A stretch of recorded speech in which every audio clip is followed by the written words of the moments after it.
Hablaremos de las valquirias. Las antiguas naciones nórdicas, de las que hablamos muchas veces en este programa, consideraban la guerra como el más honorable de los oficios y el valor como la virtud mayor. Era una moral heroica la moral de los vikings, tal como lo era la de los españoles que luchaban contra la ocupación musulmana. Eran hombres que se educaban en el ejercicio del valor. Tanto es así que en castellano la palabra valor, que es la que designa el coraje, sirve también para designar a lo que vale. Es decir, lo que vale es el coraje. Bueno, lo mismo pensaban los vikings, pero en otro idioma. Los guerreros creían que siempre que una batalla fuera inminente, Odín, el príncipe de los dioses, enviaba a sus ayudantes, que no eran otras que las valquirias, las electoras de los caídos. Iban al campo de batalla, elegían a 3 o 4 y se los llevaban al cielo. En realidad seleccionaban a la mitad de los guerreros muertos y los transportaban en unos caballos muy veloces a través del puente Bifrost, del cual hemos hablado algunas veces. A través de ese puente los llevaban al Valhalla, que era esa especie de cielo del malevaje viking. Las valquirias eran o bien hijas de Odín o tal vez descendientes de reyes mortales. Eran doncellas que tenían el privilegio de permanecer inmortales e invulnerables siempre y cuando obedecieran a los dioses y siempre y cuando, aquí viene la trampa de la inmortalidad, permanecieran vírgenes. Ahí viaja el barco. Claro. Los antiguos imaginaban que descendían estas valquirias a la orden, descendían en el sentido no genealógico, sino en el sentido que iban del cielo hasta la tierra, a la orden de Odín, para elegir entre los caídos en batalla a los más dignos de disfrutar de los placeres del Valhalla. Estas doncellas eran representadas como jóvenes, desde luego, y hermosas. Imagínense, no van a poner como asistentes para el paraíso a unas señoras más bien rechonchas y bruscas. No, imagino que no. Bueno, parece que las valquirias tenían los brazos resplandecientemente blancos. Es una virtud que yo no sé apreciar. Hasta ahora yo venía notando y... No, yo no sé apreciar esa virtud. No suma.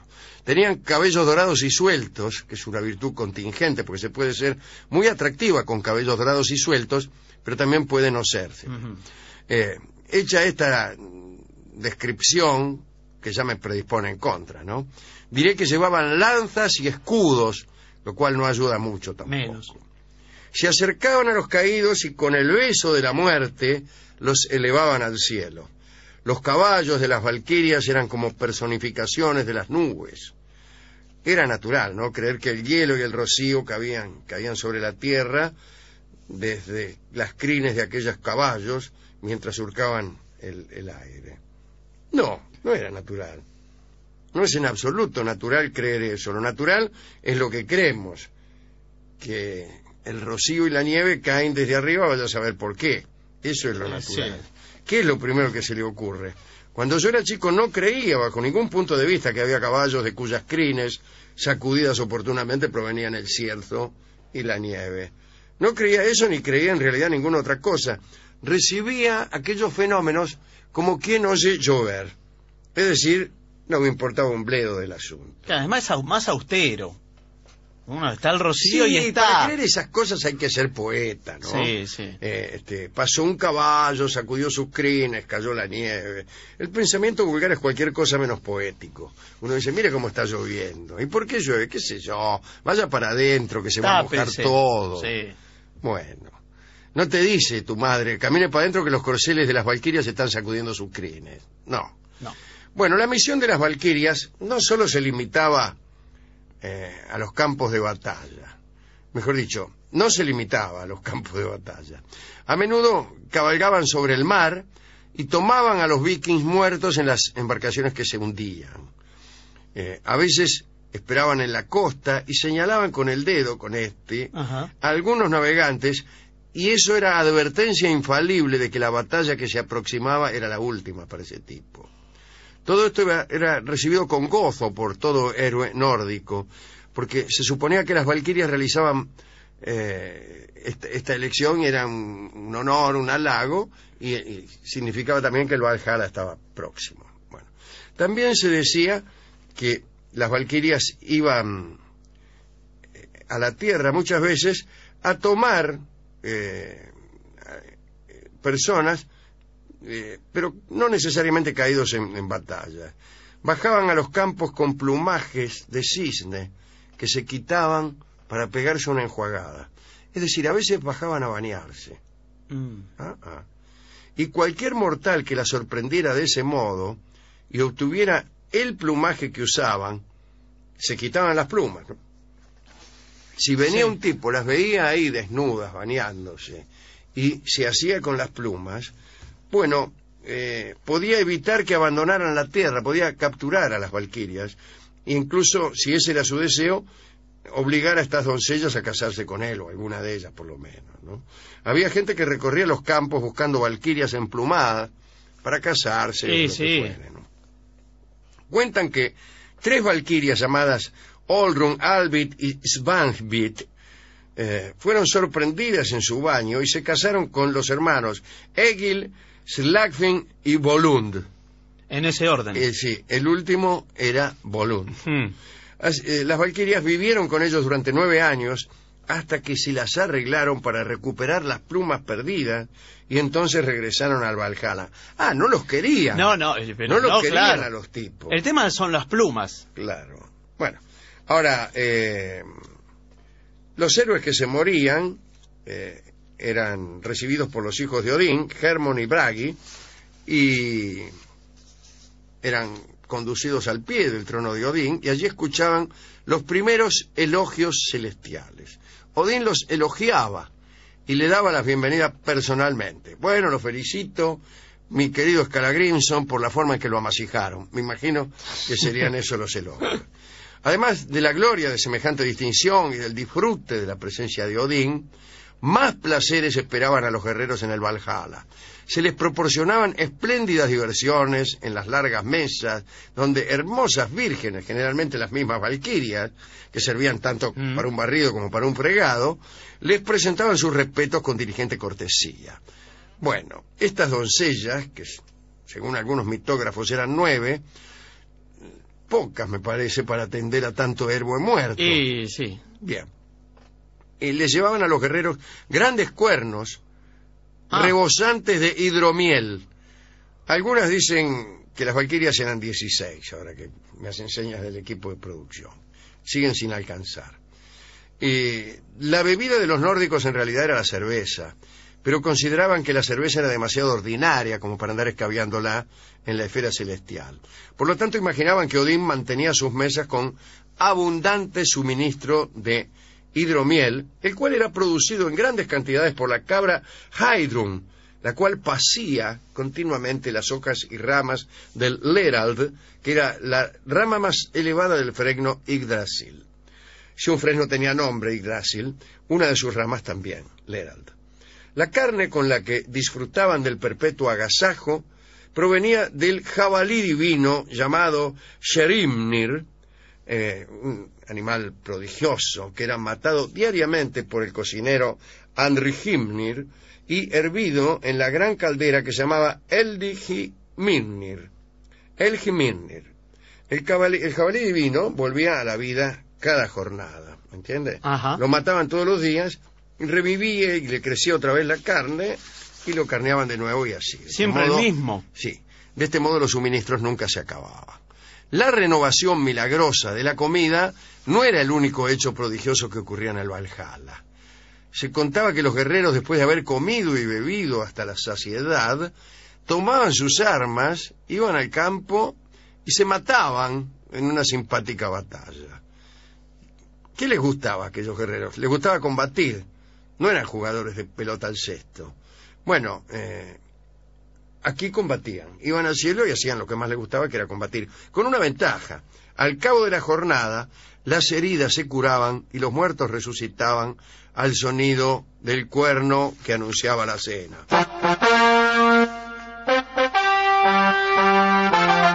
¡Epa! ¡Qué cuerno! Bueno, esto naturalmente producía algunas consecuencias desagradables, porque en aquel juego, en aquella guerra de todos los días, como era por nada, y si te matabas, resucitabas, nadie tenía cuidado. Iban todos al frente, nadie tomaba ningún tipo de precaución, y entonces ya te aburrías, ¿no? Bien, me imagino un héroe después de que lo mataran 60, 70 veces, ya se empezaba a aburrir, ya se pierde el entusiasmo, y estás aburrido de morir todos los días, todas las tardes me matan. Bueno, parece un inciso poético, pero en este caso verdadero. Dice, al principio me gustaba probar, ver cómo es. Andar con la cabeza en la mano, pero ya estoy podrido. ¿Cómo hacer para no pudrirse de los placeres? Esa es toda una pregunta para el constructor de cielos y para el que no construye cielos también, ¿no? Para aquel que únicamente aspira a cielos, también es una pregunta. La pregunta puede formularse así: ¿cómo hacer para no aburrirse de los placeres que duran 1000 años? O, ¿cómo hacer para no aburrirse de los placeres que duran 1 año? Y es más o menos lo mismo. La respuesta es que nadie lo sabe. Algunos optan por cambiar de placeres hasta que se dan cuenta de que todos los placeres son el mismo. Y bueno, ¿y entonces cómo es esto? Y que todos los placeres son el mismo, especialmente si uno los cambia. La única manera de que todos los placeres no sean el mismo, acaso sea no cambiar de placer. Pero eso solamente lo saben algunos guerreros, que desde luego no son yo. Finalmente, ya que tales placeres eran los más elevados que la fantasía del guerrero viking podía imaginar, imagínense, no era muy creativo.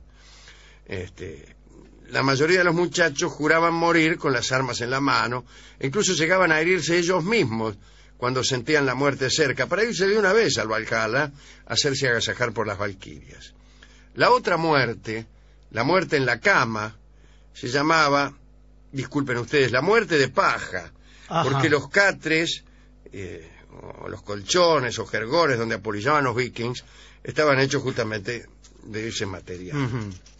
Se aburrían de los placeres también, como los otros. Claro. Bien, esto es lo que teníamos que decir acerca de las valquirias, que es por otra parte un número muy interesante de la tetralogía de Wagner.